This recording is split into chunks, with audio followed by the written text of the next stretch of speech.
Assalamualaikum, anda sedang menonton Sekilas Fakta 16 Disember bersama saya, Kemilia Nur Azlan.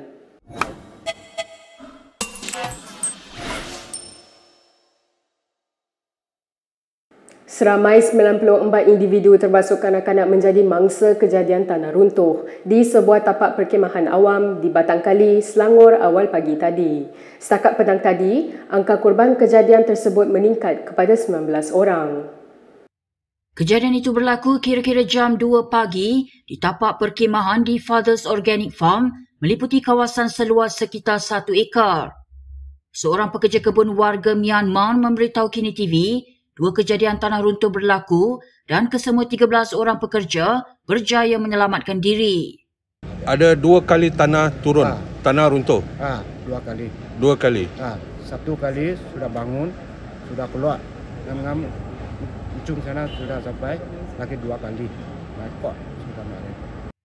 Agensi Pengurusan Bencana Negara NADMA memaklumkan setakat jam 5.30 petang, seramai 19 mangsa disahkan meninggal dunia. Mereka terdiri daripada 3 lelaki dewasa, 11 wanita, 3 kanak-kanak lelaki, seorang kanak-kanak perempuan dan seorang belum diketahui. Seramai 54 orang mangsa berada dalam keadaan selamat, manakala 7 lagi cedera. 14 lagi mangsa masih hilang dan usaha mencari dan menyelamat masih giat dijalankan pihak berkuasa. 3 tapak perkhemahan yang tertimbus akibat kejadian tanah runtuh di Batang Kali yang meragut 19 nyawa setakat ini beroperasi tanpa lesen. Perkara itu disahkan oleh Menteri Pembangunan dan Kerajaan Tempatan Nga Korming. Menurut Nga, pengusaha tapak perkhemahan berkenaan berdepan hukuman penjara sehingga 3 tahun dan atau denda RM50,000 jika sabit kesalahan. Menteri itu mengesahkan bahawa pengusaha tersebut dibenarkan membuka ladang organik namun tidak mengemukakan permohonan untuk mendirikan tapak perkhemahan. Tambahnya, dia telah memaklumkan kepada 155 pihak berkuasa tempatan di seluruh negara untuk mengosongkan semua tapak perkhemahan berhampiran sungai selama 7 hari berkuat kuasa serta-merta. Nga turut menasihatkan ke semua pengusaha tapak perkhemahan supaya menghubungi Jabatan Mineral dan Geosains untuk mengkaji dan menilai semula struktur tanah mereka. Sementara itu, Menteri Dalam Negeri Saifuddin Nasution Ismail berkata, kesemua tapak perkhemahan dan kawasan rekreasi air di sekitar Batang Kali telah diarah untuk ditutup serta-merta sehingga diberitahu kelak. Kita ke perkembangan berikutnya. Perdana Menteri Anwar Ibrahim dan 4 gabungan lain yang menjadi sebahagian daripada Kerajaan Perpaduan secara rasmi memeterai perjanjian hari ini. Kesemua gabungan itu diwakili ketua masing-masing iaitu Ahmad Zahid Hamidi, Abang Johari Openg, Haji Jinur dan Muhammad Syafi Abdal. Sambil menyifatkan ia sebagai detik bersejarah dalam politik negara, Anwar berkata kerjasama ini mempunyai hala tuju yang jelas iaitu menumpukan kepada pemacuan ekonomi dan tadbir urus yang baik. Saya ingin jelaskan seperti mana kalau yang tertera dalam memorandum ini, yang disepakati bukan soal kedudukan atau habuan, tetapi prinsip dan dasar yang tertera kepada soal apa yang disebut sebagai tata kelola yang baik atau good governance, dan juga soal pemacuan pertumbuhan ekonomi yang segar dan meyakinkan. Jadi saya yang telah diberikan kepercayaan terharu dengan bentuk sokongan dan juga komitmen bersama sebagai satu pasukan mantap kerajaan perpaduan.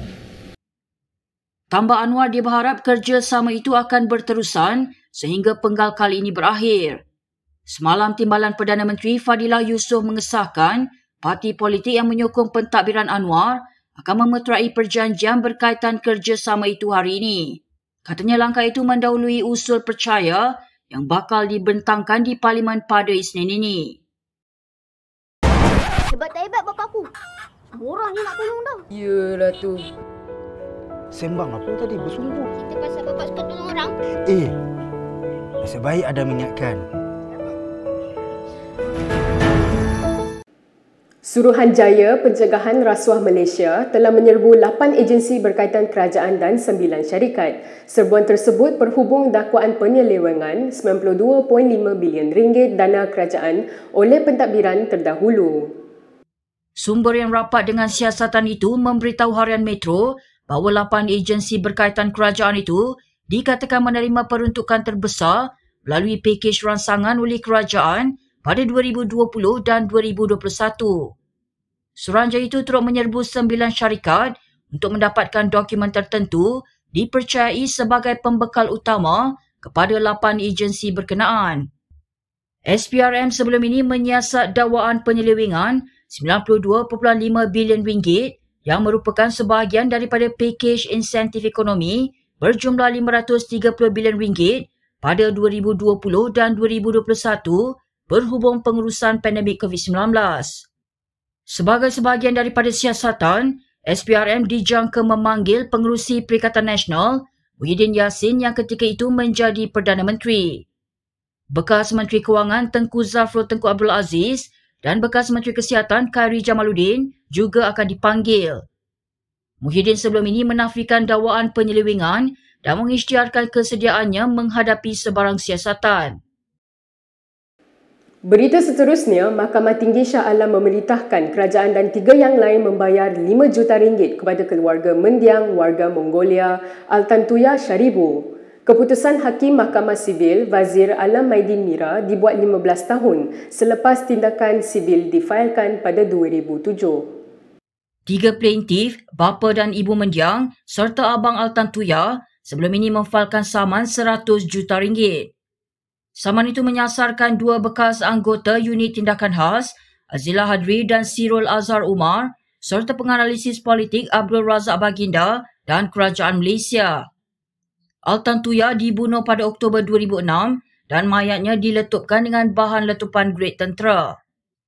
Mahkamah Jenayah Berasingan mensabitkan Azila dan Sirul Azhar atas pembunuhan itu dan menjatuhkan hukuman mati pada April 2009. Bagaimanapun, Mahkamah Jenayah membebaskan Razak daripada tuduhan bersubahat dengan pembunuhan itu tanpa dipanggil pembelaannya pada Oktober 2008. Semasa prosiding hari ini, Wazir memerintahkan 4 defendant turut membayar faedah tahunan sebanyak 5% bagi pampasan RM5 juta serta setiap defendant membayar kos RM25,000 kepada keluarga Altantuya. Menteri Komunikasi dan Digital Fahmi Fadzil menafikan dia mengeluarkan arahan bagi menyekat pendakwa terkenal Dr. Ridwan T. Abdullah muncul di RTM. Katanya larangan ke atas Ridwan daripada muncul di Forum Perdana Ehwal Islam bukan di bawah bidang kuasanya. It's not my call. Yeah, so people can say and insinuate, but I have to look at my punca kuasa. Right? Difahamkan arahan pen tu daripada menteri. Bukan jadi bukan.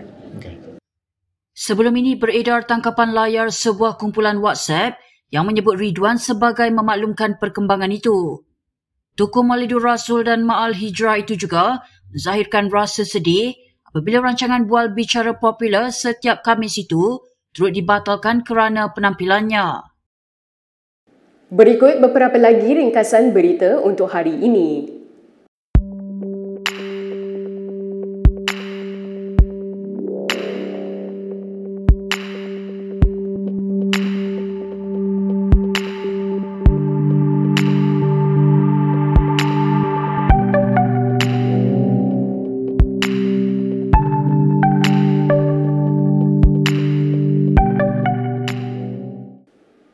Sekian sahaja daripada saya, Kimilia Nur Azlan untuk Sekilas Fakta. Untuk lebih banyak berita, anda boleh melayari kimitv.com. Anda juga boleh mengikuti kami di Instagram, Twitter, YouTube dan Facebook. Salam hormat dan jumpa lagi.